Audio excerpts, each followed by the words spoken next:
AP రాజకీయాల్లో తాజాగా ఓ ఆసక్తికరమైన విషయం ట్రెండింగ్ లో ఉంది. ప్రస్తుతం ఈ విషయంపైనే కూటమి పార్టీల్లో అంతర్గత చర్చోపచర్చలు జరుగుతున్నాయని అంటారు. ఇందులో భాగంగా గత వైసీపీ ప్రభుత్వంలో విద్యుత్ శాఖ మంత్రిగా పనిచేసిన బాలినేని విషయంలో పవన్ కళ్యాణ్ ఓ కీలక నిర్ణయం తీసుకోబోతున్నారని చర్చ మొదలైంది. సార్వత్రిక ఎన్నికల ఫలితాల్లో 11 స్థానాలకే పరిమితమైన వైసీపీ నుంచి పలువురు కీలక నేతలు కూటమి పార్టీలో చేరుతున్న సంగతి తెలిసిందే.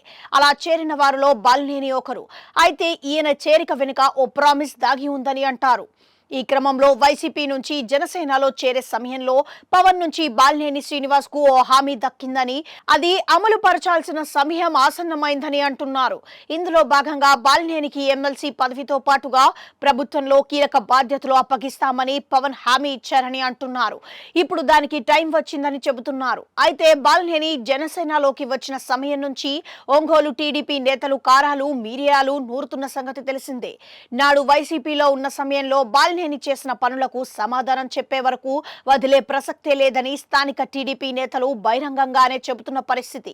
జనసేనలో కొంతమంది నేతలు ఇప్పటికే బాలినేనికి దూరంగా ఉంటారని అంటున్నారు. బాలినేని విషయంలో పరిస్థితులు ఇలా ఉంటే, చంద్రబాబు ముందు అతని కోసం పవన్ కళ్యాణ్ ఓ సిఫార్సు చేశారనే చర్చ తాజాగా తెరపైకి వచ్చింది. వాస్తవానికి ఏపీలోని కూటమి ప్రభుత్వంలో జనసేన నుంచి పవన్ తో పాటు 3 మంత్రులు ఉన్నారు. వారిలో పవన్, దుర్గేష్లు కాపు సామాజిక వర్గానికి చెందిన వారు కాగా, నదన్ల మనోహర్ కమ్మ. ఈ సమయంలో మిగిలిన సామాజిక వర్గాల సంగతి పక్కన పెడితే రెడ్డి వర్గానికి చెందిన వారికి తమ పార్టీ నుంచి కేబినెట్ లో స్థానం ఇవ్వాలని పవన్ భావిస్తున్నారని అంటున్నారు. ఈ నేపథ్యంలోనే బాలినేని పేరును చంద్రబాబు వద్ద పవన్ కళ్యాణ్ సిఫార్సు చేశారని అంటున్నారు. దీంతో ఈ సిఫార్సుపై బాబు స్పందన పైన ఊహాగానాలు తెరపైకి వస్తున్నాయి.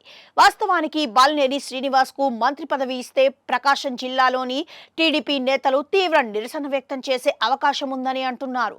దీనివల్ల గతానికి వర్తమానానికి తేడా లేకుండా పోతుందని, వారు ఆవేదన చెందే అవకాశాలు మెండుగా ఉన్నాయని అంటున్నారు. దీనిపై స్థానిక అసెంబ్లీ నియోజకవర్గ టీడీపీ నేతల రియాక్షన్ అయితే చెప్పే పనే లేదని అంటున్నారు. దీంతో ప్రకాశం జిల్లాలో ఇప్పటికే 2 మంత్రులు ఉన్నారనే విషయం గుర్తు చేసి, బాలినేని విషయంలో బాబు లైట్ తీసుకుంటారా, లేక పవన్ మాట కాదనలేక బాలినేని కేబినెట్ లోకి తీసుకుంటారా అనేది వేచి చూడాలి. ఏది ఏమైనా ఈ సమయంలో కూటమిలో ఇది సంక్లిష్టమైన సమస్య అని అంటున్నారు పరిశీలకులు. ఇలాంటి క్లిష్టమైన సమస్యలకు పరిష్కారాలు బాబుకు కొత్తేమీ కాదని అంటున్నారు అభిమానులు.